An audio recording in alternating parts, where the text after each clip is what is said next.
Vamos lá, pessoal. Como é que foi aí a parte de espalhamento, de barreira? Como é que vocês acharam que tá? Tá bom, tá ruim, tá mais ou menos? Depois, se vocês tiverem alguma coisa que vocês acham que vocês gostariam que fosse coberta novamente, vocês me passam, que eu posso fazer um reforço desse assunto, porque é um assunto interessante e ele é, digamos, uma coisa num contexto simplificado de um assunto muito mais avançado que se usa muito, né, que é a parte de espalhamento. Tudo certo? Oi? Eu sei, a gente vai pular para um novo agora, a gente vai para o 17, no momento. Bom, então, pessoal, como a gente andou bem esse semestre, conseguiu ver bastante coisa diferente, eu pensei em adiantar uma das coisas mais avançadas, porque vão facilitar para a gente no próximo semestre e é um assunto super interessante, que eu acho que tem novamente aquela pegada de aplicação prática, entendeu? De coisas de que você vai fazer de fato quando você for fazer física de verdade. E não envolve nada que tem no meio do livro, entendeu? Então a gente vai ver agora a parte de teoria de perturbação independente do tempo, que ela é mais simples, mas já adianta um pouco a cabeça de vocês sobre como essas coisas funcionam, entendeu? Então, pessoal, vamos lá.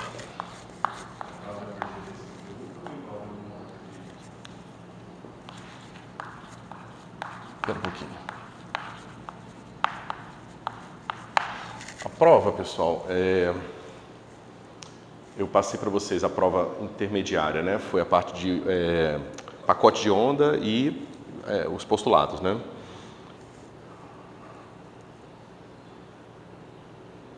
A gente viu depois o oscilador harmônico, a gente viu com bastante detalhe, a gente viu também a parte de operadores de Heisenberg. Vocês viram agora essa parte de poço, né?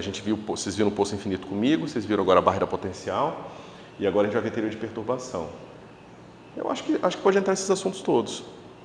Posso fazer uma questão de cada, uma coisinha assim, certo? Barreira e poço e teoria de perturbação. Perturbação.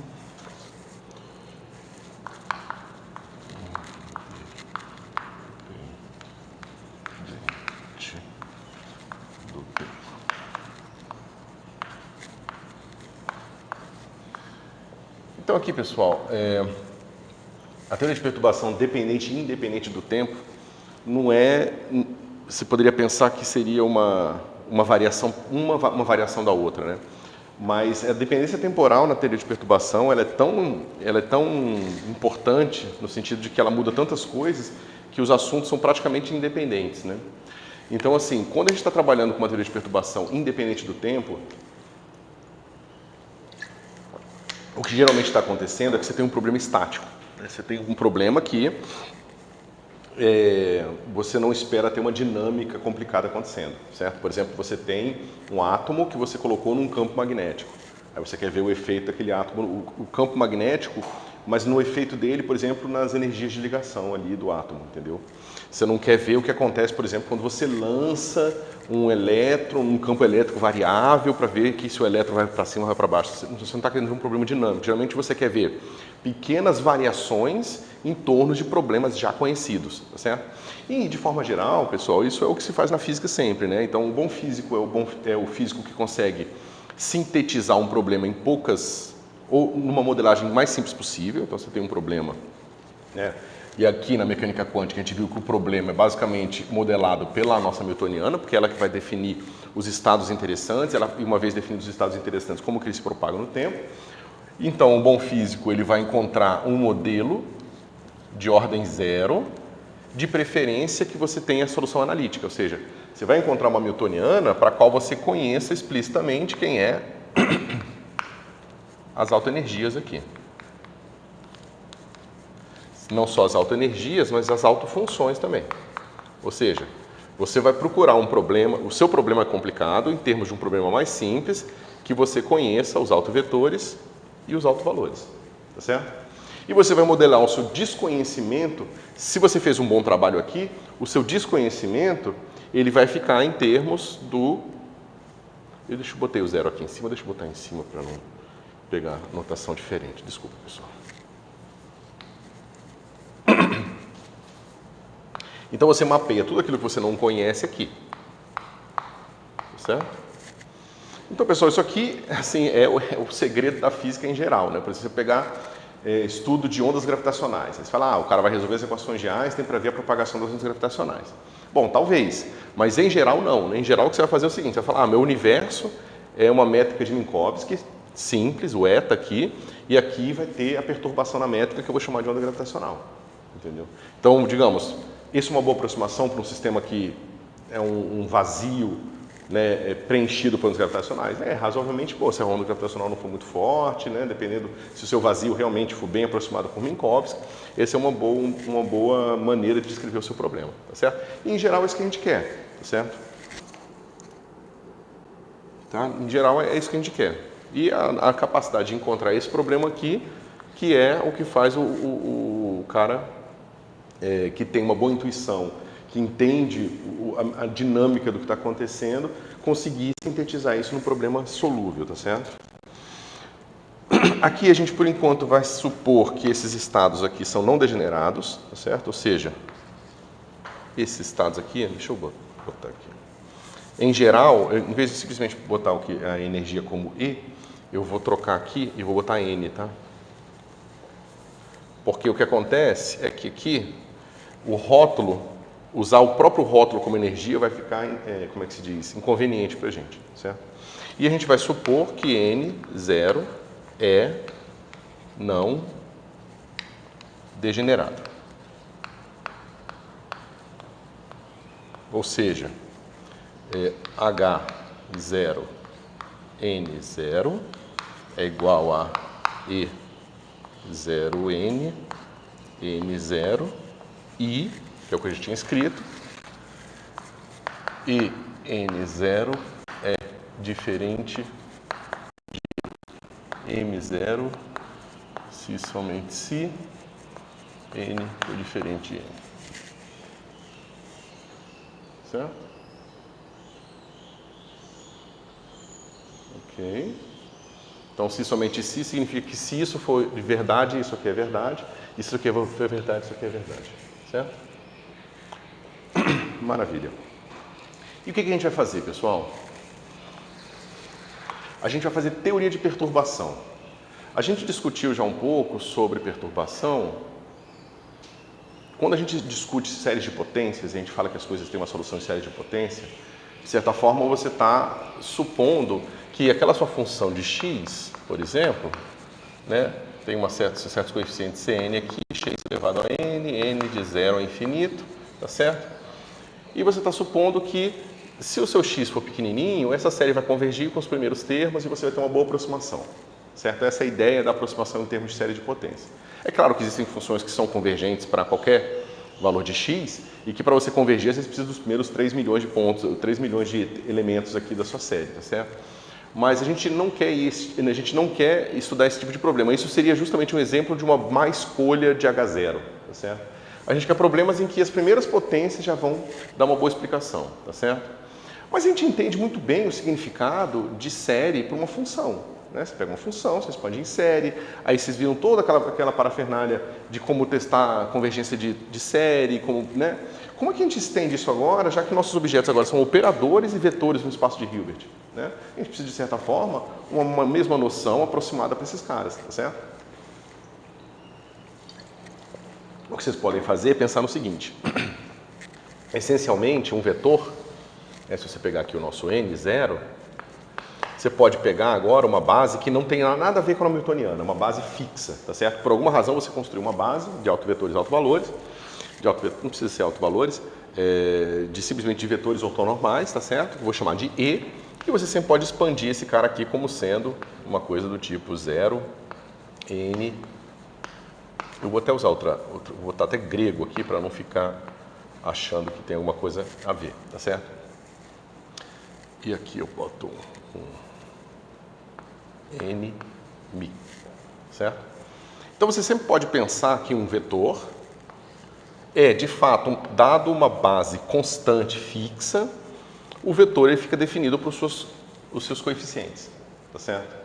Então, quando a gente pensar numa série de potência, quando a gente disser que nós temos um vetor de primeira ordem e segunda ordem, o que nós implicitamente estamos falando é que esse vetor, pensado numa decomposição, numa certa base, vai ter suas componentes satisfazendo aquele requisito, tá certo? Então, o que eu quero dizer com isso é o seguinte, eu vou dizer que o meu autovetor agora, né, digamos que eu consiga resolver o meu problema completo. Meu problema completo é com a minha newtoniana H, sem nem zero nenhum, né? E essa newtoniana vai ter energias aqui completas também, digamos que é o problema, né, resolvido analiticamente. E eu vou dizer o seguinte, eu vou dizer que esse cara pode ser escrito como uma série de potências. Ele vai ter um termo de ordem 0, mais um termo de ordem 1, mais um termo de ordem 2 e assim por diante. Tá certo? Bom, ordem 1, ordem 2, ordem 3, no que, né? Você pode botar, ou alguns livros vão colocar explicitamente uma variável de perturbação, que a gente pode chamar de G, tá certo? E que aqui, basicamente, o que você está dizendo é que esse termo aqui é proporcional a G elevado a 0, esse termo aqui é proporcional a G elevado a 1, esse termo é proporcional a G elevado a 2. Tem alguns livros que vão colocar o G explicitamente aqui fora e alguns Gs que vão deixar implícito aqui dentro. O que significa isso? Significa basicamente dizer que se você pegar o autovetor N da ordem alfa, né, esse cara aqui, que é um desses que está entrando na série, vai ser basicamente um somatório. Aí a gente bota aquela mesma base fixa, ela não tem nada a ver com a teoria de perturbação, essa base é uma base fixa, pode ser a base da posição, pode ser a base de, bom, o que você achar conveniente, tá certo? E esse cara aqui, ó, φ alfa n mi, esse cara aqui, ele é proporcional a G elevado a alfa, tá certo? E tá? Quando a gente bota explicitamente aqui fora, significa que esse cara vai ser de ordem 1 e você vai ter digamos, um G alfa aqui e um G alfa aqui. Tá certo? Se eu colocasse aqui, seria 1G elevado a 1, G ao quadrado, G ao cubo e assim por diante. E aí esses termos agora seriam de ordem 1, né? A gente bota assim o grande O1, né? E toda a potência fica aqui fora, certo? Mas isso tudo, no fim, é só uma maneira de você lembrar o que você está fazendo, tá certo? Porque na prática o que você está fazendo é uma teoria de perturbação em alguma coisa aqui, ou seja, no efeito desse operador, tá certo? E você está parametrizando o efeito desse operador com aquele G ali. Se você desligasse o efeito daquele operador, o G iria para zero. E você poderia pensar que você está resolvendo todos os problemas possíveis com todos os valores de G suavemente partindo de zero, entendeu? Da mesma forma que você tem uma função f de x e que você conhece essa função em zero. Você conhece esse número aqui, mas você não conhece esse. Então, o que você faz? Você dá um jeito de descobrir quem é esse próximo número aqui, ó. Porque se você conseguir descobrir quem é esse próximo número, isso te permite calcular o valor dessa função para um intervalo de x, provavelmente x menor que um certo epsilon, maior que um certo menos epsilon. Para um epsilon pequeno o suficiente, isso aqui é uma boa aproximação para essa função. Tá certo? Então, de certa forma, a teoria de perturbação, da forma que a gente faz, ela não só pressupõe que esse cara aqui existe, mas a gente está buscando soluções que são deformadas vagarosamente a partir do problema G igual a zero.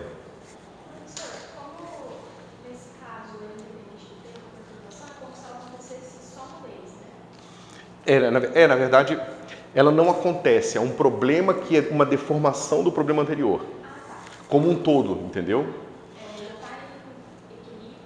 Exatamente, é um problema que já está estático, mas ele é estático de uma forma diferente. Se você quiser pensar de uma outra maneira, você poderia pensar que você começa com o problema H0 e você vai ligando o G, mas você vai ligando tão devagar que vai fazendo um processo adiabático. Entendeu? Você vai deformando vagarosamente. E essa maneira é boa, porque ela está mais proximamente ligada ao problema do que quando você pensa que o G já está lá.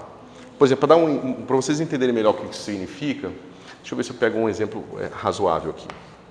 X ao quadrado mais bx mais c igual a zero. Vamos resolver esse problema aqui. Bom, todo mundo sabe resolver isso aqui, mas o problema é o seguinte, vamos ver o que acontece se nós resolvermos esse problema em teoria de perturbação. Tá certo? Então vamos dizer o seguinte, vamos dizer que B é muito pequeno. Se B for muito pequeno, deixa eu botar aqui um menos. E vamos falar que C é positivo. Se B é pequeno, quem é o problema de ordem zero? Quem é a solução do nosso problema de ordem zero? Seria encontrar o nosso x0, né? Ou seja, eu quero dizer que o meu x ele vai ser uma coisa assim, x0 mais b, x1 mais b ao quadrado. Vou botar a mesma notação do outro para não confundir. x1 mais b ao quadrado, x2 e assim por diante. Eu estou supondo que existe uma série de potências, descrevendo agora só um ponto, tá? É bastante diferente daqui que eu estou descrevendo vetores. Aqui estou descrevendo só um ponto. E ele tem uma série de potência que descreve o ponto deslocado com a presença desse cara aqui. Mas a gente sabe que o problema de x0 satisfaz o seguinte, x0 ao quadrado menos c igual a zero. Certo? Então, meu x0 é igual a mais ou menos C. Tá certo? Bom, mas a gente sabe que isso está errado, porque esse B está aqui, né? O que a gente pode fazer para corrigir? Agora a gente vai expandir essa expressão usando a nossa série, certo? Oi? Isso, raiz, claro.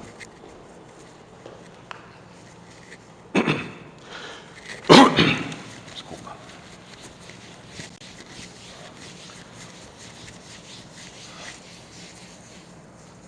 Ok. Vamos lá. O que acontece agora quando a gente for resolver nosso problema em primeira ordem? A gente vai ter o seguinte, x0 mais x1, eu boto b aqui, tá certo? Ao quadrado, mais b, que multiplica x0 mais b, x1, mais menos c, igual a zero, certo? Bom, o que acontece aqui, pessoal? Eu vou abrir, esse cara aqui é fácil, vai ficar x0 ao quadrado, mais 2 vezes b x0 x1, mais b ao quadrado, x1 ao quadrado, mais b x0, mais b ao quadrado x1, mais c menos c igual a zero. Mas a gente já tem a solução do x0. A gente sabe que x0 está ali, ó. x0 eu coloco aqui e esse cara corta com o meu c. Certo? Agora eu tenho uma equação que eu posso encontrar uma equação para x1. Bom, como é que a gente faz isso? Esse aqui é um termo de primeira ordem, porque ele aparece um b só. Esse é o termo de segunda ordem. Mas como eu não botei termos de segunda ordem aqui, eu já estou desprezando os termos de segunda ordem. Então esse cara vai embora. Eu não uso ele. Se eu fosse fazer até a segunda ordem, eu teria que manter ele, mas teria que manter todos de segunda ordem, tá certo? Então eu desprezo esse cara aqui. Esse é um de primeira ordem e esse aqui novamente é um de segunda ordem. Eu jogo ele fora. Então o que eu preciso resolver? Eu preciso resolver 2b x0 x1 mais b x0 igual a zero. Certo? Claro que o b agora não importa, porque o meu problema é de ordem 1. E o que eu descobri sobre o meu x1?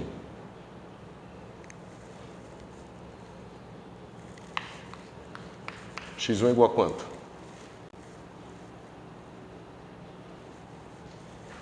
Menos 2.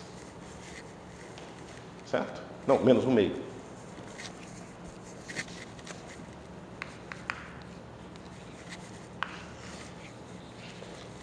Isso aqui faz sentido, pessoal?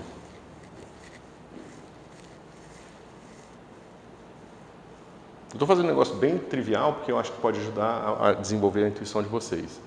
Está fazendo sentido? Porque isso está dizendo para a gente o seguinte, ó, está dizendo que o nosso x, truncado até a primeira ordem, ele vai ser igual a mais ou menos raiz de c, né?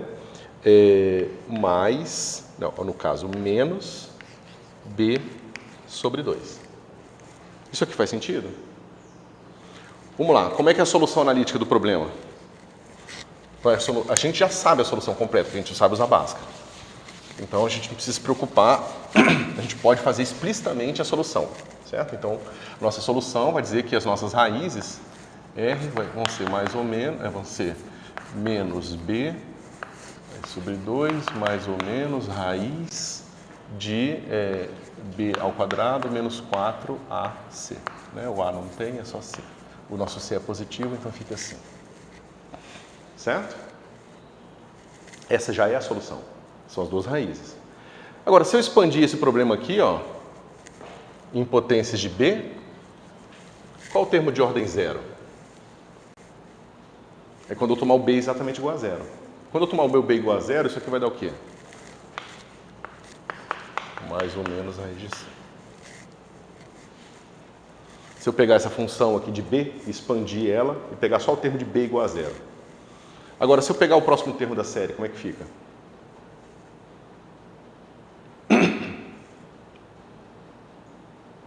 Vai ser zero, né?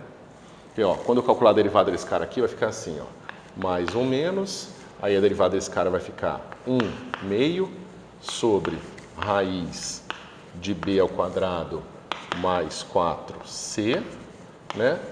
E só que a derivada da interna vai ser 2b. Só que eu tenho que tomar isso aqui em b igual a zero e multiplicar por b. Né? Não é assim que faz série de Taylor? Só quando botar b igual a zero, esse cara vai para zero. Esses caras aqui não tem tempo.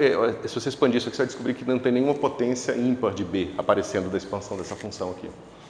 Então, o próximo termo da série é simplesmente só isso aqui, ó, menos b sobre 2. Menos b sobre 2. Mas foi o que a gente encontrou. A gente encontrou que é b sobre 2, que foi o próximo termo da série. O que aconteceu aqui na prática, pessoal? O que nós mostramos é, se eu expandir antes de resolver meu problema, eu estou encontrando a série que eu encontraria se eu tivesse resolvido o meu problema e expandido depois. Foi exatamente o que a gente fez. A gente expandiu antes de resolver. Tá certo? E a gente encontrou a solução que nós encontraríamos se nós tivéssemos resolvido antes de expandir. Tá certo? Bom, essa é a ideia da teoria de perturbação. Tá certo? É o que a gente vai fazer aqui. Então, agora a gente vai expandir tudo. E a gente vai expandir tudo no sentido do que eu estava explicando agora há pouco, né? Ou seja, a gente vai expandir... Deixa eu ver isso aqui. Deixa eu continuar daqui. A gente vai dizer que o nosso N é o quê? É um somatório, né? E aí você pode pensar o quê? Que aqui vão ser aqueles φ, né? Alfa, eu estou somando sobre alfa, o meu N, Mi, aí eu estou somando sobre Mi, e esse cara aqui é uma base fixa. Tá certo? Então você vê que para cada elemento da base eu tenho uma série de potência. Então aquilo que era uma série de potência, que a gente acabou de ver no nosso exemplo, virou infinitas séries de potências. Então eu estou expandindo as componentes possíveis do vetor. Se eu tiver no espaço de dimensão 5 é fácil, são 5 séries de potência. Mas se eu tiver num espaço de dimensão infinita, que geralmente é o caso, eu tenho infinitas séries de potências e eu tenho que lidar com o fato de que agora eu preciso resolver uma teoria com infinitas séries de potências. Tá certo?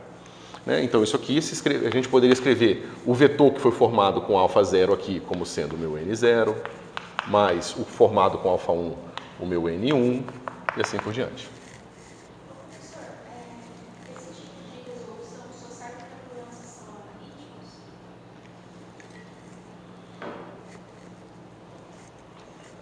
Aqui o detalhe é a analiticidade ou a falta dela no que diz respeito ao parâmetro B. Tá certo? Então é uma pergunta muito boa, porque em teoria de perturbação, que você vai ver, por exemplo, dos diagramas de Feynman, o pessoal faz física de partículas, a sua teoria não é analítica no parâmetro. Aí você cai num outro tipo de série que se chama de séries assintóticas. As séries assintóticas não são convergentes.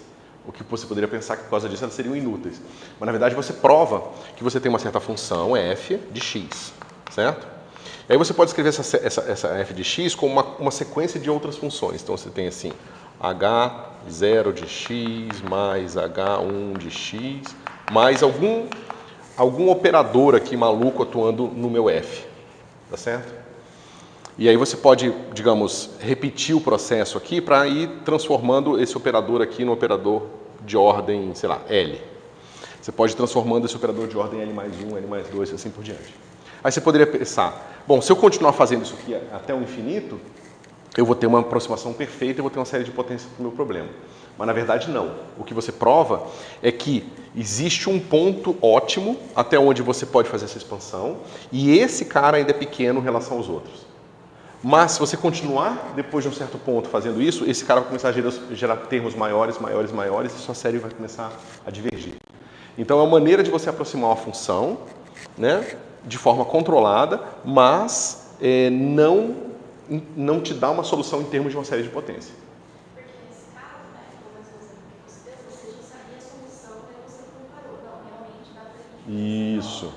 Mas então a gente só vai trabalhar com sistemas que a solução é analítica, porque senão não teria como a gente saber se... Ah, entendi agora a sua pergunta. Sua pergunta tinha sido diferente do que eu tinha falado aqui. Não era a questão da analiticidade da solução em termos do parâmetro. Era se nós iríamos fazer teoria de perturbação de problemas que nós não conhecemos a solução analítica. Vamos sim. E aí quem fez todas as provas aí, você precisa de um matemático para provar, sem ter a solução analítica, que aquilo ali é razoável, entendeu?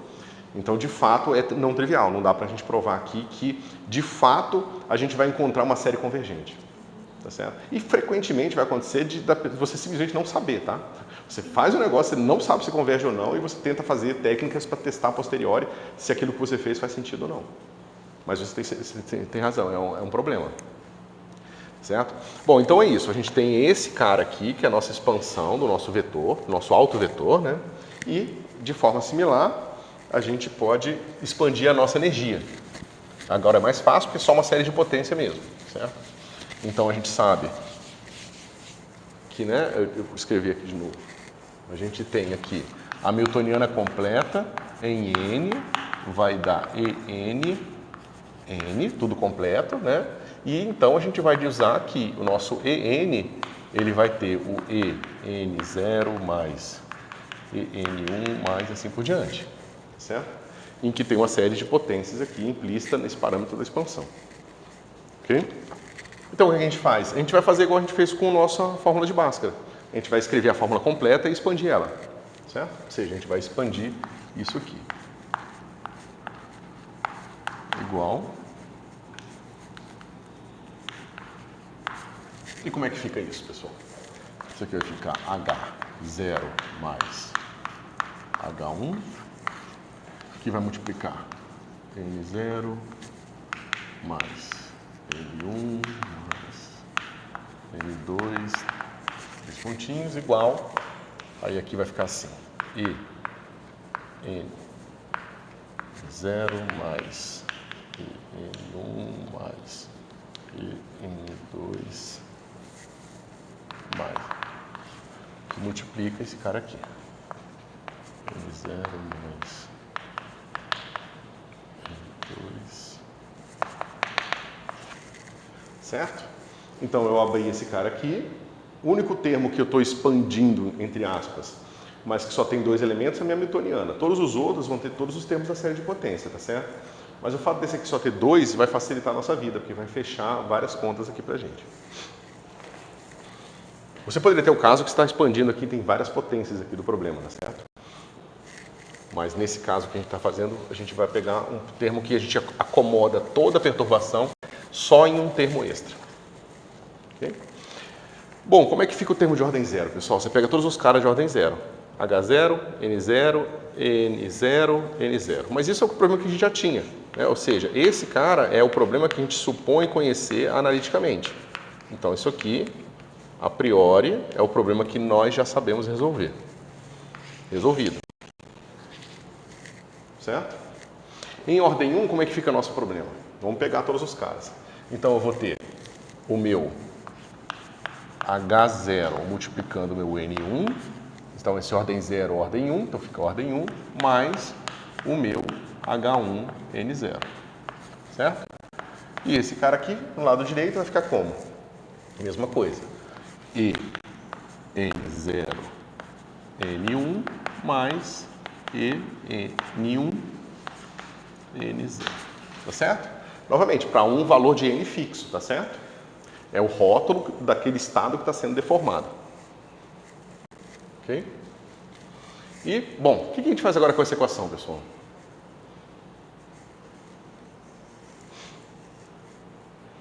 A gente veja, o problema dela é que ela mistura duas coisas que a gente não conhece ainda. A gente não sabe quem é o nosso N1, porque é o que a gente está querendo buscar, da mesma forma que a gente busca o nosso X1, mas a gente também não sabe quem é o nosso E1 aqui. Então, tem dois desconhecidos nessa equação, né? Mas como é que a gente pode fazer? A gente pode usar o nosso conhecimento sobre a base, né? Pode falar. Eu não peguei por que a gente está misturando os índices.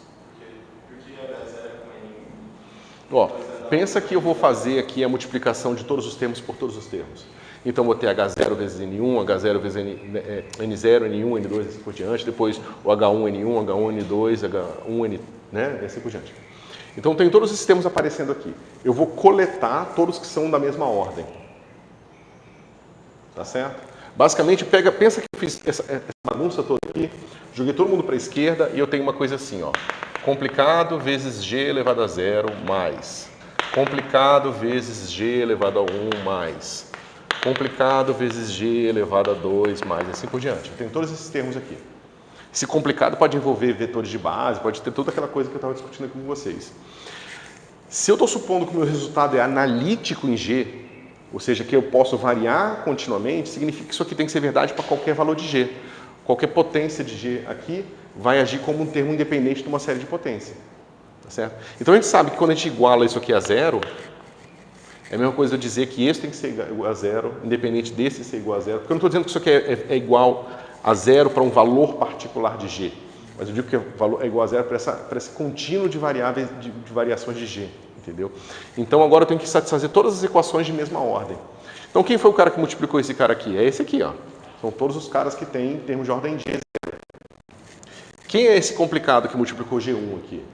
São todos os termos que têm ordem 1. Então, ó, 0 vezes 1 é ordem 1, certo? 1 vezes 0 também é ordem 1. Porque esse cara é de ordem 1, esse cara é de ordem 0. Quando eu multiplico os dois, a potência final é g igual a 1, g elevado a 1. Mesma coisa aqui, esse cara é G0, esse cara é G0. Esse cara aqui é G0, esse cara é G1. Esse cara aqui é G1, esse cara é G0.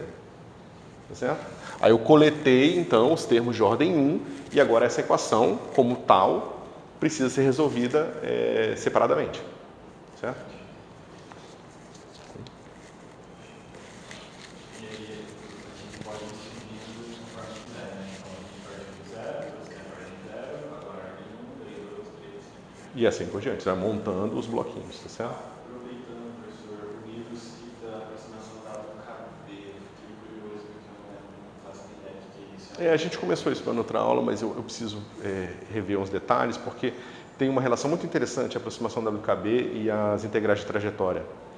E aí eu não sei se eu vou conseguir preparar isso para vocês, mas eu gostaria de falar em algum momento sobre as integrais de trajetória e WKB de novo. Mas precisa saber isso? Não, não precisa não. WKB, inclusive, é um exemplo de casos não analíticos, em que a série é assintótica. Ela não é analítica. Certo? Mas, bom, vamos voltar aqui para o que nós estávamos fazendo e pensar como que a gente pode resolver essa equação. Como eu estava falando para vocês, a dificuldade dela é que ela envolve duas coisas desconhecidas, né? Ela envolve o N1, que a gente não sabe quem é, mas a gente também não sabe quem é o E1. Né? Só que a gente pode fazer um truque para se livrar de um desses caras aqui.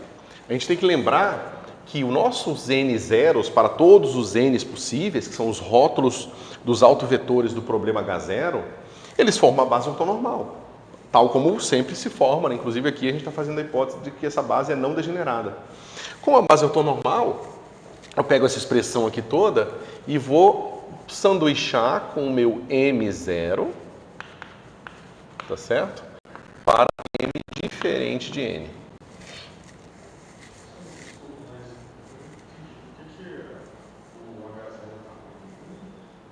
Por que o H0 está o quê?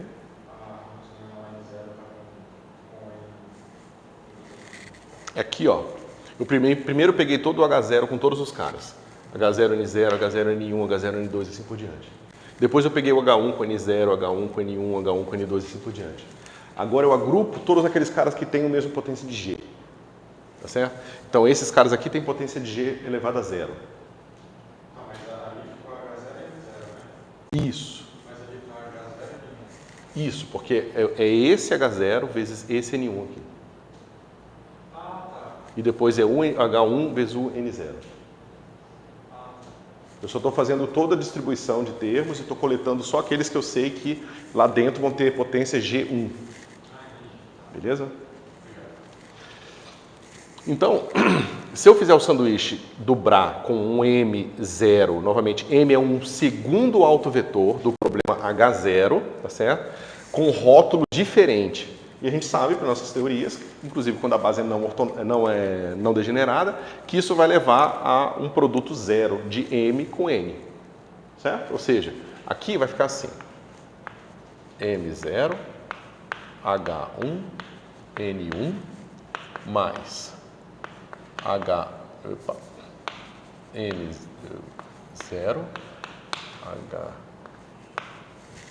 H1, N0, né?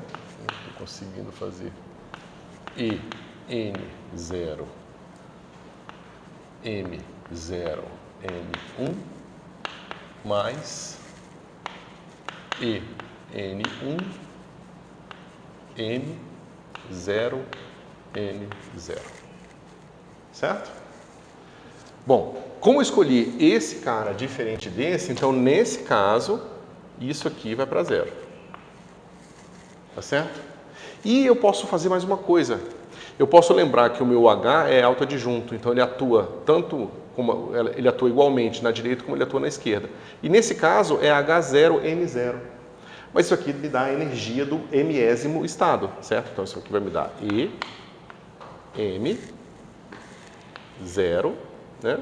E aqui vai ficar M0, N1, mais, isso aqui não muda, M0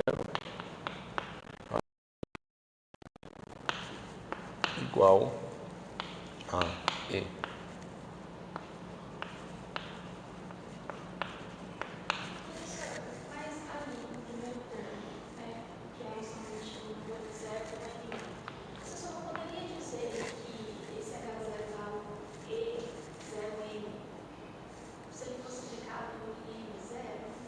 Isso, mas ele foi aplicado em M0.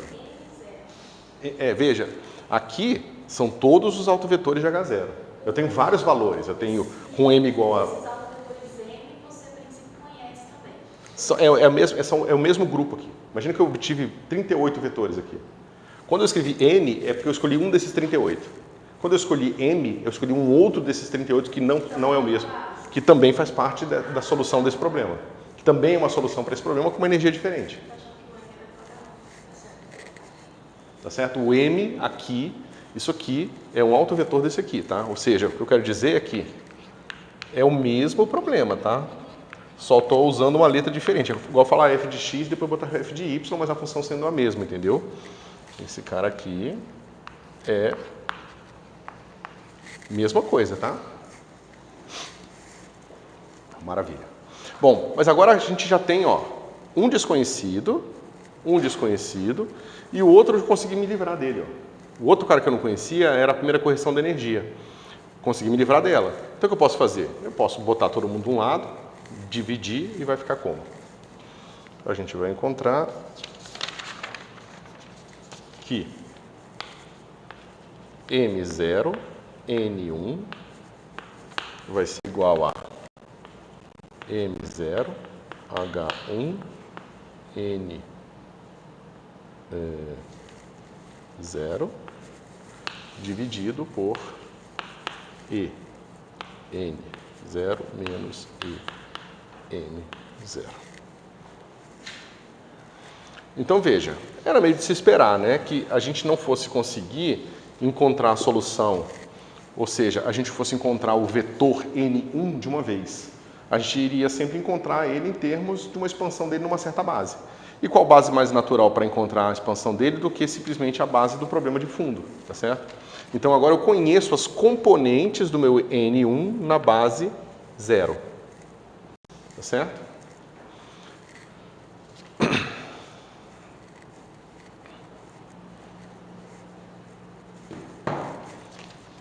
Tá certo, pessoal?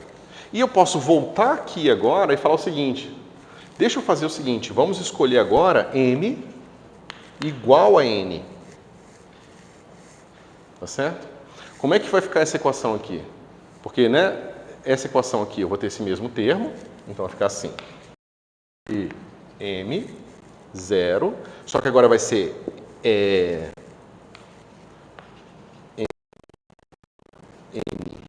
N0, N1, beleza. Esse cara aqui vai ficar assim.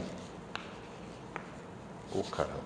N0, H1, N0. Esse termo aqui vai ficar N0, N1.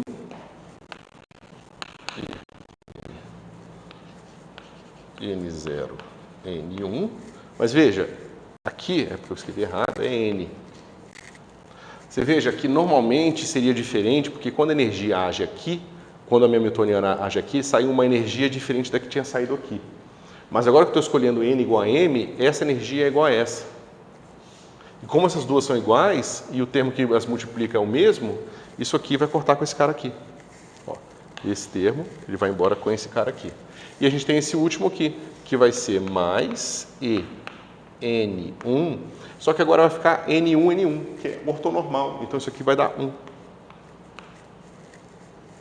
Certo? Ou seja, eu tiro mais um resultadinho aqui.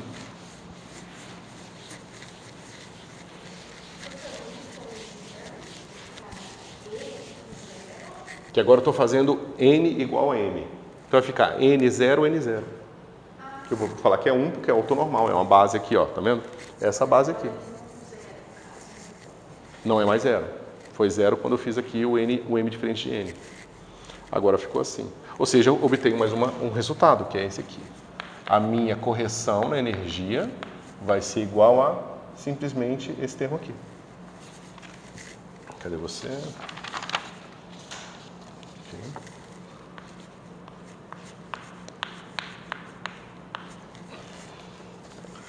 N0. Olha que interessante. As componentes da primeira correção, na base do fundo, são simplesmente os elementos de matriz do H1. Tá vendo? Isso aqui são os elementos de matriz divididos por esse peso aqui. Se eu tivesse degenerescência, eu poderia ter esse cara aqui indo para 0 e explodindo. O que seria péssimo, porque numa série de perturbação, se o meu primeiro termo é infinito, significa uma péssima aproximação para o meu resultado, certo? Por isso que a gente vai lidar com o problema degenerado depois. E a minha energia é essa aqui, ó. Para eu calcular a energia, que foi a correção da energia, é simplesmente a projeção no estado N da minha newtoniana, da minha correção na minha newtoniana. Certo? Ó. Parece que a gente resolveu quase tudo, né? Porque veja, a gente queria descobrir quem é N1 e a gente queria descobrir quem é E1. Né? A gente descobriu 99,9% das componentes do N1, porque a gente conhece todas aqui, exceto quando a gente tem aqui N1, N0. Essa a gente não sabe. E a gente sabe a correção da energia. Então falta só um pedacinho. E como é que a gente resolve esse último pedaço?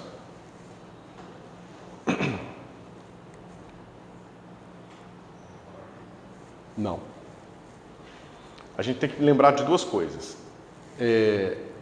Quais são as hipóteses que a gente está fazendo sobre normalização dos estados, que vão ser importantes. E a segunda coisa é que a mecânica quântica ela tem uma liberdade que está sempre voltando e se mostrando presente para a gente, que é a liberdade de calibre. Né? Ou seja, você pode pegar um estado e multiplicar por uma fase que você tem o mesmo estado. Né? Ou seja, porque na mecânica quântica os estados são representados por direções no espaço de Hilbert e não com vetores. A norma do vetor, em princípio, não importa. Então, essa liberdade ela vai ter que se tornar presente de alguma forma aqui, e a gente vai ver isso agora. Primeiro, a gente parte do pressuposto de que a gente está trabalhando sempre com bases ortonormais. Então, esse cara aqui tem que ser igual a 1. Tá certo? Mas isso aqui, pessoal, é o quê? N0 mais N1 mais N2, assim por diante. Produto com o quê? N0 mais N1 mais assim por diante. Mas isso é igual a 1, né? Que é o que eu estou exigindo aqui. Só que isso é 1 ordem a ordem. O que mostra para a gente que a gente tem o termo de ordem 0, vai ser N0, N0, mais, aí eu vou ter agora N0, N1, mais N1, N0. mais termos de ordem 2, e tudo isso aqui é igual a 1. Tá certo? Mas nós já usamos que a base da ordem 0 é ortonormal. Então isso aqui é igual a 1. Mas eu tenho 1 aqui e 1 aqui. Então, em ordem 1, eu tenho o quê? Que N0, N1 é igual a menos N1, N0. Que já é alguma coisa, né? Mas o que é exatamente isso aqui? Bom, eu sei que eu posso trocar a ordem desse cara aqui e tomar o complexo conjugado. Então, isso aqui vai ficar assim, ó. Menos N0, N1, complexo conjugado. Bom, mas isso aqui está me dizendo que isso aqui é um número que é igual a menos o seu complexo conjugado. Quando que um número é igual a menos o seu complexo conjugado? É quando é imaginário puro. Né? Quando ele é imaginário puro, ele é igual a menos o complexo conjugado dele. Certo? Ou seja, eu estou dizendo que N0, N1 é igual a I, eu vou botar explicitamente, alfa como número real. Tá? Onde alfa é um número real. Ok?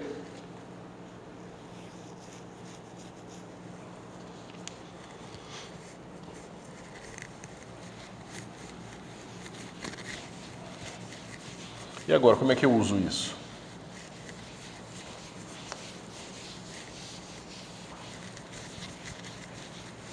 Vamos lá.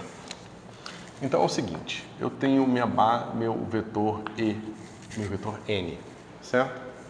Meu vetor N, ele vai ser o 0 mais o 1 mais elementos de ordem 2, certo? Ok. Só que, cara, eu posso fazer o que aqui? Eu posso projetar isso aqui na base do N0 e encontrar toda a expansão dos meus vetores, certo? Então, eu vou fazer isso. Ou seja, encontrar todas as componentes do meu vetor. Deixa eu ver aqui. Então, eu vou fazer o seguinte.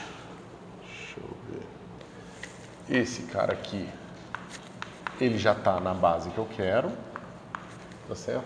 Só que esse aqui eu vou fazer o seguinte. Eu vou botar um somatório sobre M de M0, M0, N1. Isso aqui é uma identidade, tá, pessoal? Lembrando, isso aqui é sempre uma identidade, a base é sempre completa, independente do fato dela ser associada a H0, ela é uma base completa no espaço de Hilbert, certo? Então, eu sempre posso usar isso aqui como identidade, tá certo? Isso aqui é uma identidade. E aqui sobra os termos de ordem 2 que eu estou desprezando até o momento. Ok? Só que aí é o seguinte, essa somatória aqui envolve o conhecimento desses elementos aqui. E eu conheço eles estão bem aqui, ó. Tá certo? Mas eles estão aqui quando M é diferente de N. Tá certo? Tem um deles que eu não conheço. Certo? Então eu vou fazer o seguinte, eu vou separar esse somatório aqui num somatório com uma linha. O somatório com linha, ele soma sobre todos os M's menos o N. Certo? Vai ficar assim. N vai ser igual a N0. E aqui vai ficar assim. Mais soma sobre M com linha, ou seja, o M vai ser diferente de N. Na verdade, essa anotação que o livro usa, não sei se é muito boa. Eu poderia botar M diferente de N aqui. Certo? Acho que é mais evidente, não tem razão de ter aquilo. E agora eu posso usar esse resultado aqui. Tá certo? Vai ficar assim. Deixa eu só ver como é que eu escrevi. Eu deixo o meu M0 aqui e aqui eu substituo por esse cara. Vai ficar assim. M0, H1, N0 dividido por EN0 menos EM0. Certo? Mas tem um dos caras da soma, que é quando o meu N foi igual a M, né? Ou seja, eu tenho que botar aqui mais o meu termo que vai ser N0, N1, né? Que é esse cara aqui, vezes N0. Certo? Mais os termos de ordem 2. Tá? Então a única coisa que eu fiz daqui para cá foi que eu abri esse somatório em dois pedaços. A soma em que eu tenho M diferente de N e o pedaço da soma em que M é igual a N. Dá isso aqui. vezes. Isso aqui é um número, isso aqui é um vetor, certo? Só que esse número, pessoal, a gente sabe que é um imaginário puro. Certo? É o meu I alfa. Então, o meu I alfa aparece aqui. Isso aqui é I alfa. Certo? Vamos lá.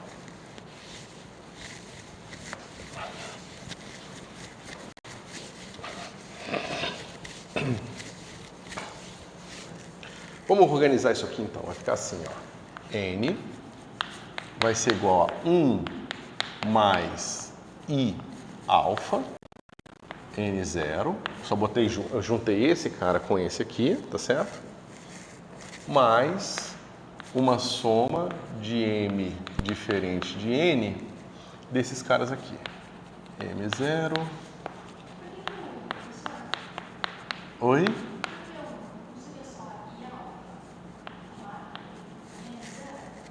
O 1 tá aqui, ó. É o cara que eu já tinha. Isso mais isso, bota esse I alfa em evidência. Vai ficar 1, né? Então esse cara aqui fica 0 e aqui vai ficar 0 menos E 0. Tá certo? Claro, mas ó, termos de ordem 2 que eu estou desprezando. Ok?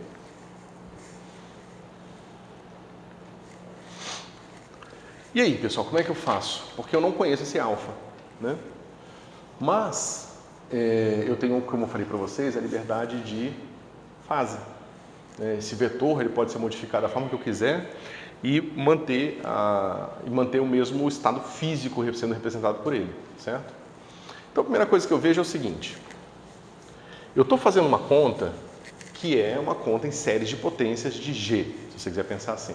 E aquele meu alfa, ele claramente é um termo de ordem 1, tá certo?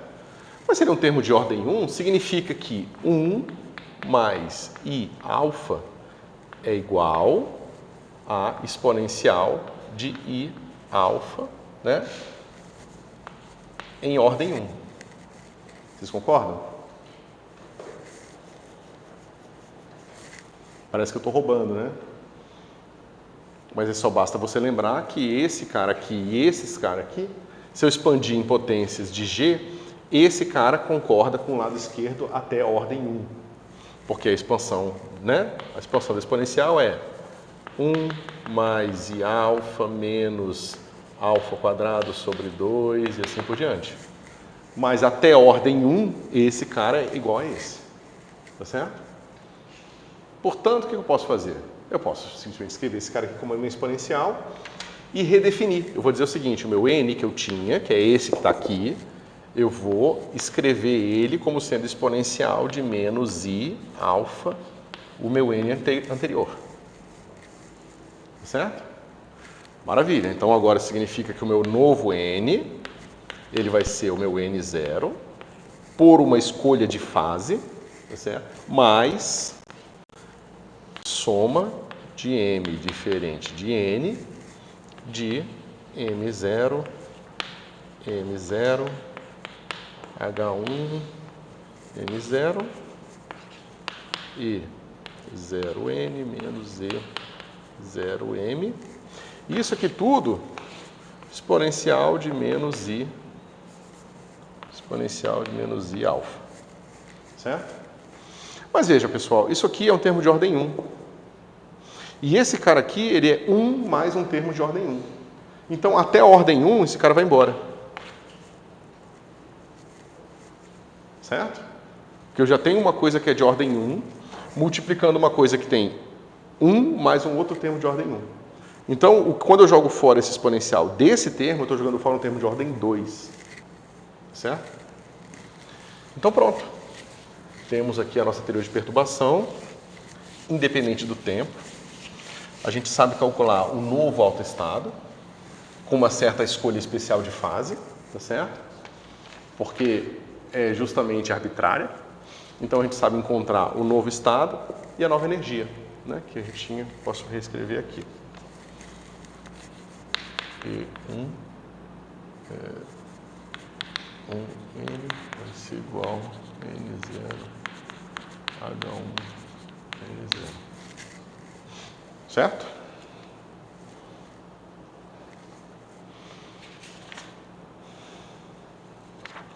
E aí, pessoal, muito complicado? Tá tranquilo? Como é que tá? Então vamos ver a energia do próximo estado, tá certo? Aí a gente aplica no exemplo. Envolve certas continhas e certos raciocínios que a gente às vezes não está acostumado. Tá? Principalmente essa habilidade de fazer conta com uma série implícita é uma coisa que se desenvolve fazendo esse tipo de conta. Com uma expansão implícita. Então vamos lá. Se eu pegar aquela nossa expressão original, vou botar aqui de novo ela. H0 mais H1, e aí novamente N0, só que agora eu quero até a ordem 2, N1 mais N2. Tá certo? Isso aqui tudo vai ser igual a E0 mais E, N1 mais E, N2, né? Mais 3 pontinhos. N0 mais N1 mais N2 mais 3 pontinhos. A beleza da teoria de perturbação é que, como a gente está resolvendo a ordem, a gente tem a garantia de que até a ordem 1 está tudo resolvido já. Então agora, daqui para frente, eu só preciso me preocupar com termos de ordem 2. Quais vão ser os termos de ordem 2 que eu vou ter aqui? O H0 com N2, então vamos lá. H0 com N2, isso é de ordem 2, e o H1 com N1. H1, N1. E eu não tenho mais nenhum termo de ordem 2 que eu possa formar aqui. Você pode pensar quando você quiser, você vai ver que não vão ter mais termos, certo? Isso aqui vai ficar um pouco diferente, porque o que acontece é que aqui eu só tenho sempre o H1, eu não tenho o H2 aqui, tá certo? O que vai ser diferente do lado direito, porque do lado direito tem todas as correções de energia, inclusive H2, o E2. Então vai ficar como? Eu vou ter o meu EN0, N2, que é equivalente a esse cara aqui, mais o EN1, N1, que é equivalente a esse cara aqui, só que agora eu vou ter também o meu EN2, N0, certo? Então, em ordem 2, eu tenho agora 3 do lado direito, 3 termos do lado direito e 2 termos do lado esquerdo, certo? E aí? Como eu quero só correção na energia, eu quero conhecer esse cara aqui, ó. Lembrem-se, esse eu já conheço. Isso aqui eu já conheço. Tá certo? Então, qual é o truque para me livrar desse cara que eu não conheço, né? Esse cara que eu não conheço, eu quero me livrar dele. Quero me livrar desse cara aqui. Então, eu vou fazer aquele truque. Eu vou pegar essa equação e vou tomar o Bra N0 nela. Quando eu fizer isso, esse cara atua nesse cara e sai a mesma energia que tem aqui, ó. Tá certo? Vai ficar assim. E N0, N0, N2. Que é esse cara aqui. Esse vai ficar assim. N0, H1, N1. Esse cara aqui vai ficar o meu E0, aí vai ficar N0, N2, que é igual a esse, então já vai embora. E aqui vai ficar assim, mais E, N1, N0, N1, tá certo? Que a gente vai pensar nisso aqui um pouco. E o N0, N0 vai ficar o que a gente sabe que é 1, né? Ok? Mas você veja, eu me livrei de uma coisa que eu já desconhecia, que era esse N2 aqui. Ele aparece igual dos dois lados, eu corto e sobra só uma fórmula que me permite calcular a segunda correção da energia.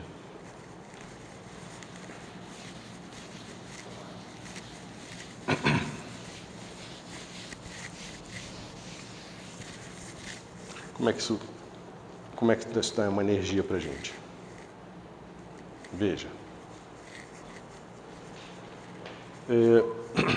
Deixa eu ver se eu estou fazendo uma bobagem aqui. Não.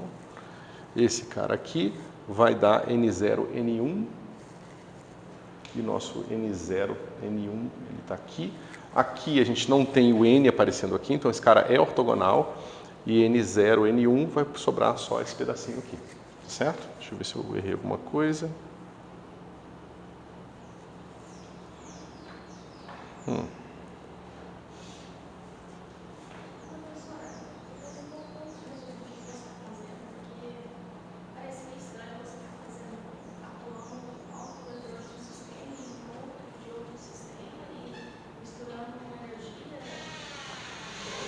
Então, é uma coisa contraintuitiva, mas uma das vantagens de você trabalhar no espaço de Hilbert é essa.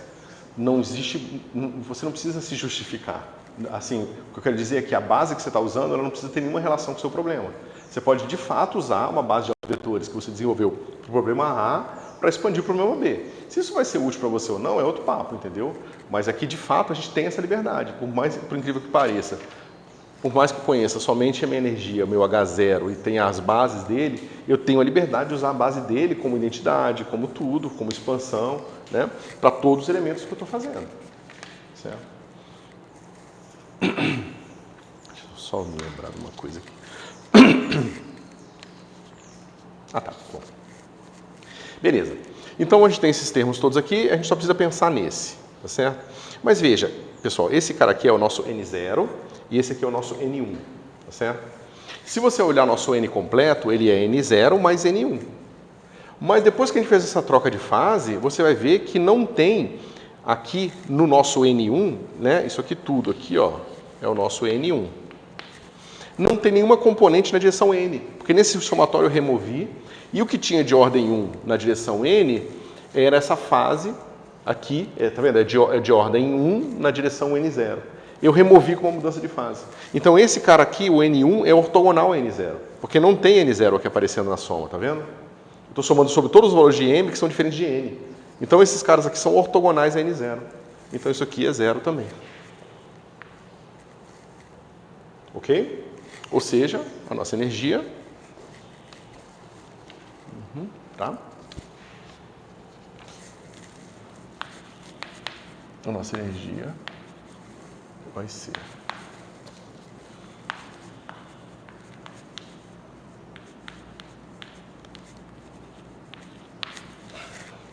N1. Certo? Ou seja, é só esse pedacinho aqui. N0, H1, N1.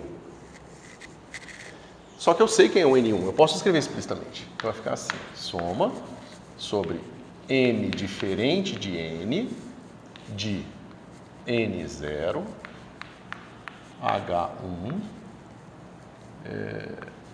N0, N0, né? Porque eu estou pegando o meu N1, que é esse cara aqui. Então, ele tem esse M0 aqui, ó. É esse aqui. Tá certo? E o resto continua. Poxa.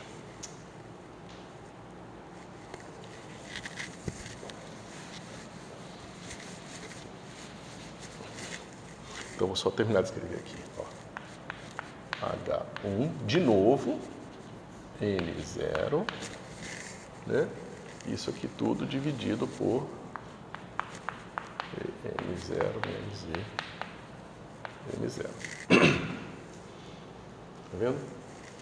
Então, vocês vejam que agora a minha correção da energia era um pouco mais complicada, porque ela tem esse somatório aqui, tá vendo?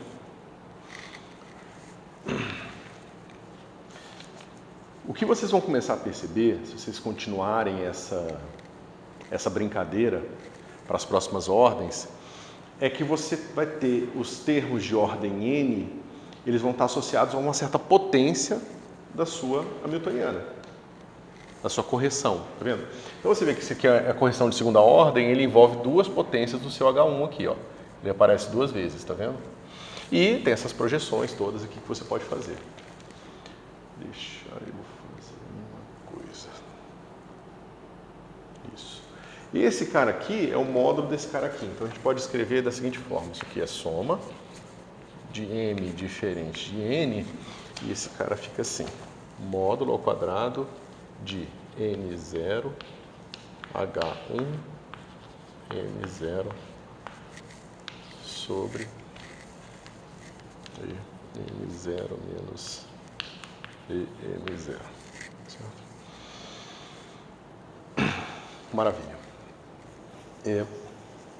Aqui eu queria trazer uma intuição para vocês, mas aqui é um pouco mais difícil de ver, porque aqui é o caso independente do tempo.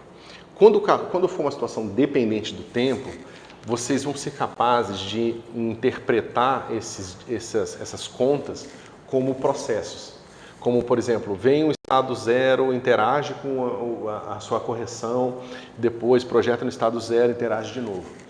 E vocês vão perceber que é muito difícil você se lembrar ou você organizar mentalmente a estrutura dessas equações se você for fazer de forma puramente descritiva, algébrica. Mas se você fizer de forma diagramática, se você criar uma linguagem de diagramas que organizam essa conta, tudo fica muito mais fácil. E é por isso que o pessoal faz isso tanto em mecânica estatística quanto em física de partículas. Os diagramas de Feynman, eles nada mais são do que maneiras de organizar essa conta numa linguagem de diagramas. Certo? Então você tem um diagrama, o cara vem aqui, faz assim, aí esse cara aqui ele representa uma identidade dessa, ou um H1 e assim por diante, entendeu? E você organiza as contas em termos de diagramas, certo? Mas aqui não dá para ver tão bem quanto a gente vê na teoria de perturbação dependente do tempo. Você escreveu você considerou o caso geral e tirou para fora você um parâmetro de perturbação. Isso. Só que daí agora, quando você quer saber os outros valores de energia desse sistema que seria perturbado, você não tem nem mais essa informação de perturbação, porque não está contido nesse H1, né? O H1 ele tem implicitamente uma potência de G. Tem. Ah, tá. Tá certo? Dependendo do seu problema, esse termo vai ser mais ou menos óbvio, tá? Mas, por exemplo, quando você faz eletrodinâmica, é o alfa, né? Aquele 1 sobre 137.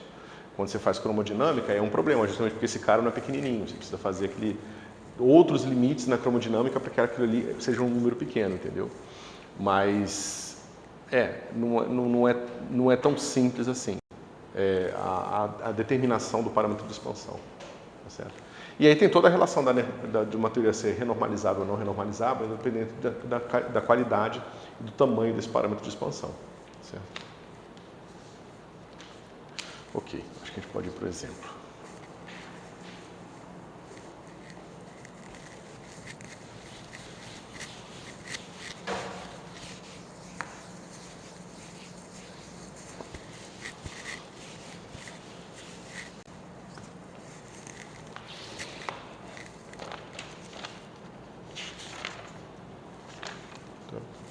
Bom, pessoal, uma última coisa que eu não falei ainda aqui é que, de uma forma muito, muito superficial, o que você quer é que esses termos aqui, eles sejam pequenos, né?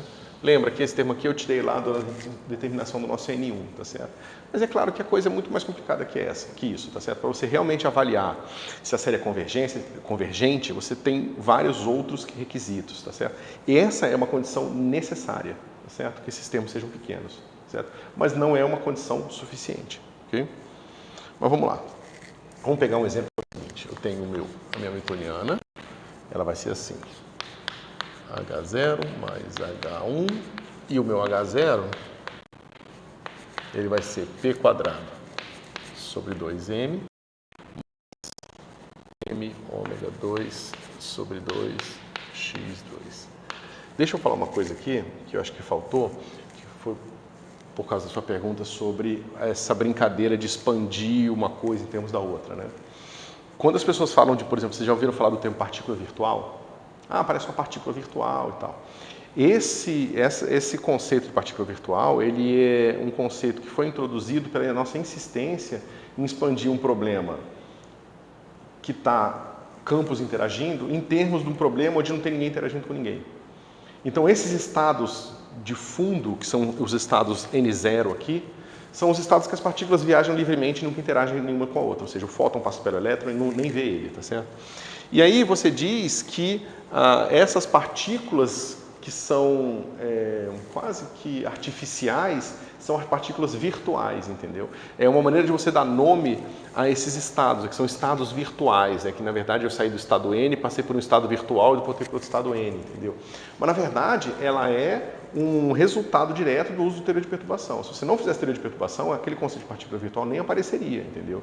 Então, às vezes, as pessoas dão muita ênfase àquilo, quando, na verdade, aquilo é um artefato da técnica matemática, né? E não física da coisa, né?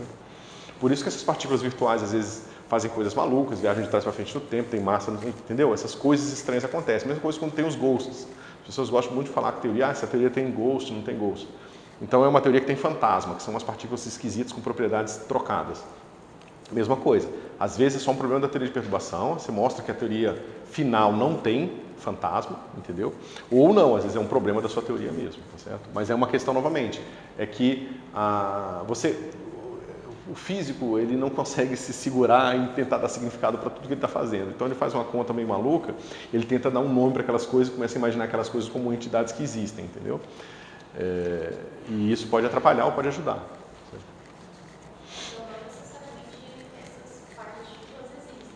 Sim, exatamente. Na verdade, é até um pouco difícil dizer, né? Será que eu estou fazendo uma conta, aí no meio da série tem um termo, aquele termo existe? Eu não sei nem responder essa pergunta, entendeu? O que significa dizer? Existe, porque ele tem que estar lá, que se eu não botar ele na conta está errado. Agora, ele é uma entidade física independente? Não parece ser, entendeu? Então, mas as coisas não são tão simples assim quando você está trabalhando com essas teorias, com essas partículas, porque o mesmo processo em que aquilo aparece no meio do processo seria virtual, você poderia cortar e tentar ver o que acontece se fosse um detector que eu botasse ali. O que o detector mediria se eu colocasse ele naquele momento da interação, entendeu? Então, assim, e não é complicado. Então, o que a gente vai fazer aqui é que a gente vai botar uma perturbação simples. A gente vai botar uma perturbação que é o nosso H1, que vai ser menos a carga, ou seja, a gente vai pegar esse oscilador harmônico, esse cara aqui é a posição da minha partícula, e essa partícula eu vou botar uma carga Q interagindo com um certo campo magnético, um campo elétrico, tá certo? Então tem uma certa força do campo elétrico, tá certo? E é claro que isso aqui tem que ser proporcional a X, tá certo? Por que isso aqui é proporcional a X, pessoal?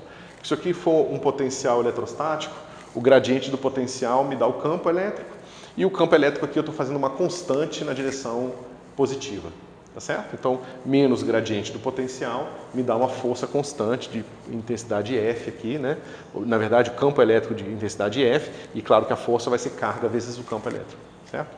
Só para lembrar, né? Esse cara aqui vai ser menos o gradiente do potencial, esse cara aqui é o potencial, o gradiente de X é simplesmente esse cara na direção X, tá certo? E o menos corta com esse menos aqui, e a força tem que ser, claro, a força vai ser carga vezes o campo. Tá certo? Então é isso que eu estou montando. Peguei um oscilador harmônico, botei ele amarradinho aqui, botei uma mola nele, aí aqui, ó, eu tenho uma partícula com carga Q. Aí eu meti um campo elétrico aqui, ó. Certo? Então, meu campo elétrico vai fazer, né? Se o campo elétrico desligado, esse cara oscila da mesma forma que a gente estudou lá o nosso oscilador harmônico bonitinho. Na presença do campo elétrico, o que vai acontecer com esse cara? Ele vai oscilar também, mas se esse campo elétrico for pequenininho, eu imagino que ele vai oscilar, sabe, talvez um pouco mais para a direita, né? Vai ficar um pouco deslocado ali, mudar talvez um pouco a frequência e tal. Então, é isso que a gente vai usar agora a teoria de perturbação para ver quais são os efeitos do campo elétrico num oscilador harmônico quântico, tá certo? Carregado. Seria o equivalente a você botar um campo elétrico numa rede de cristal, que tem, né, os elétrons ali na camada de valência, sei lá.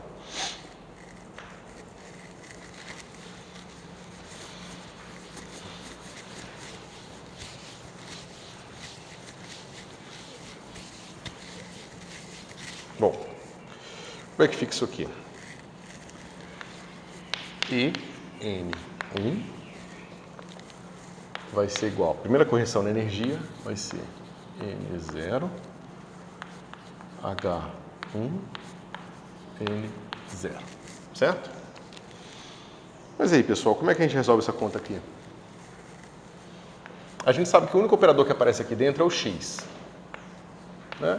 E em relação ao oscilador harmônico, a gente viu que o X pode ser escrito assim, ó. X de Schrödinger, tá? Não de Heisenberg. H cortado sobre 2M ômega A mais A d'H.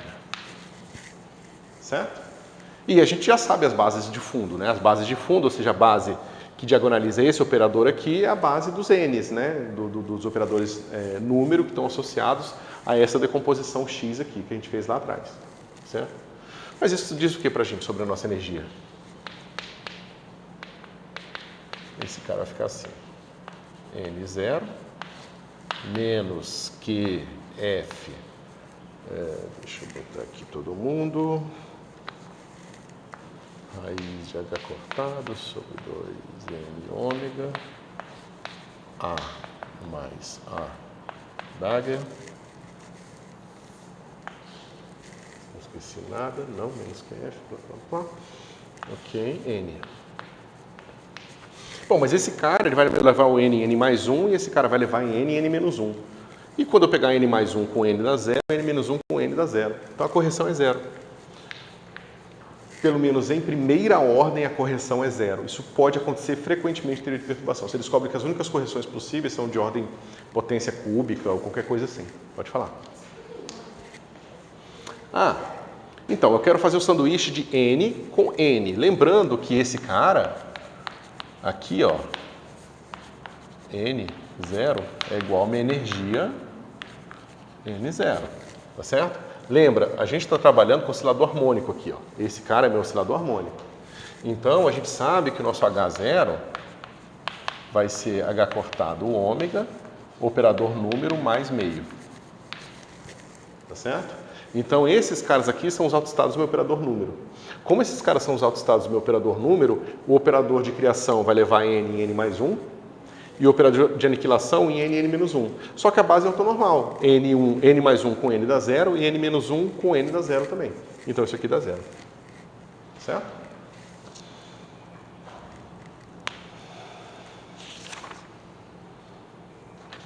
E agora, o que acontece com a nossa correção no autoestado? Esse vai ficar um pouco diferente. Tá? Deixa eu só ver uma coisa aqui.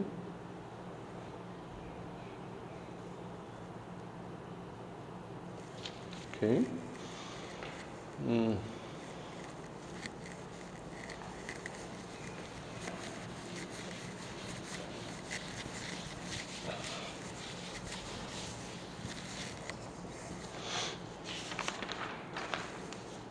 lá. O nosso N vai ser o nosso N0 mais soma de N diferente de N de N0, N0, H1, N0, dividido pelo quê? EN0 menos EM0. Tá certo? Essa é a nossa correção. Nos estados agora. Né? Bom, mas esse é fácil de calcular. Esse cara aqui são aqueles estados que todo mundo já conhece, não tem problema. E agora, desculpa, aqui é o H1. Deixa eu botar esses caras todos em evidência. Vou botar o Q, botar o F, botar a raiz do H cortado sobre 2N ômega. Tá todo mundo aqui. Aí eu vou ter um somatório.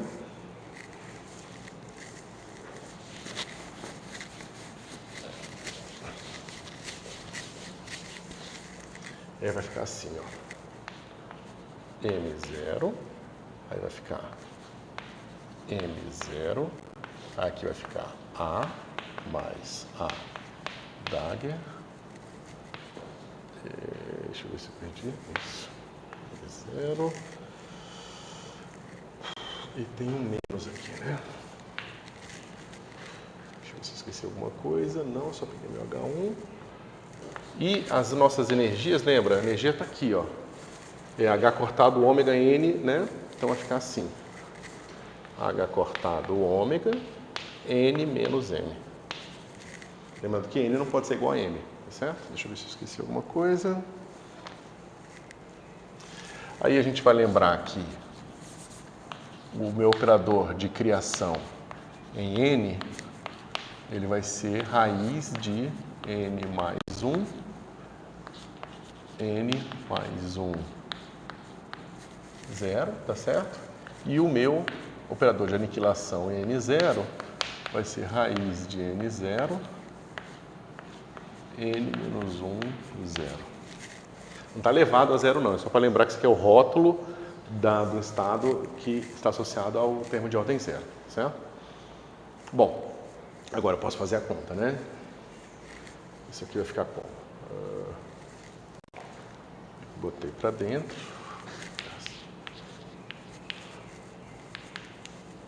Aqui, F, cortando sobre 2N. Tem alguma coisa aqui que eu tô certo ou menos? O que ficou positivo ali? Deixa eu fazer a conta direitinho. Deixa o menos por enquanto aqui. Que eu acho que eu pulei alguma coisa aqui nas minhas notas.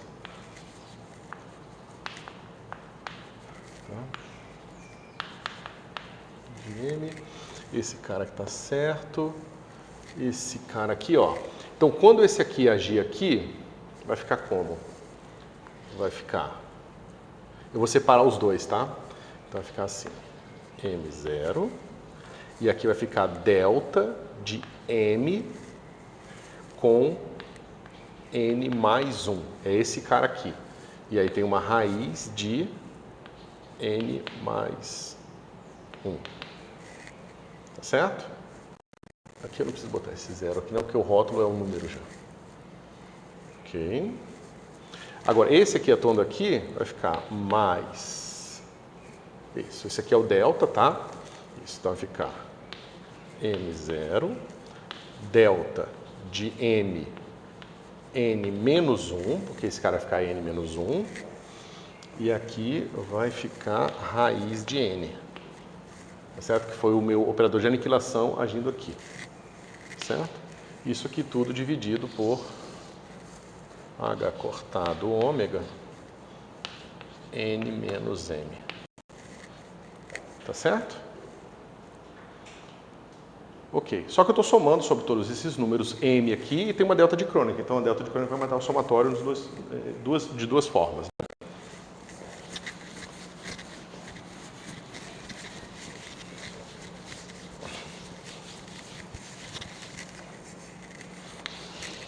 Ou seja, o meu N é igual a N0 mais... Veja, eu estou somando sobre todos os valores de M, exceto N. Mas aqui, ó, o meu delta de Kronecker sobrevive nas duas situações, tá certo? Então, esse aqui vai sobreviver quando M for N mais 1, tá certo? Então, vai ficar assim. Menos que F raiz de H cortado sobre 2N ômega, tá certo? Eu já vou botar o meu H cortado ômega aqui também, que é esse que veio daqui. E eu vou ter o primeiro termo. É quando o meu N foi igual, meu N de Maria foi igual a N mais 1, tá certo? Vai ficar assim. M mais 1, 0. Desculpa, N mais 1, 0. Raiz de N mais 1. E só N menos N.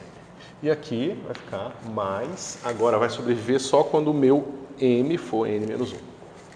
Então, o meu N menos 1, 0. Ok, deixa eu ver se eu não estou fazendo besteira, não.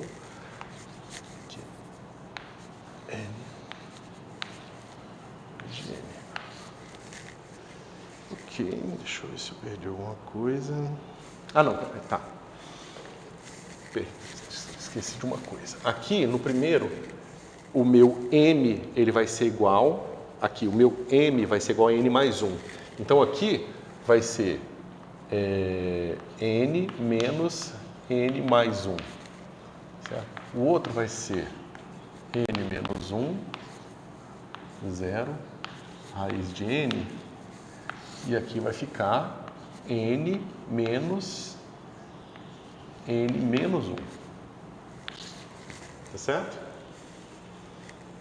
Que é esse cara aqui, eu estou somando sobre M.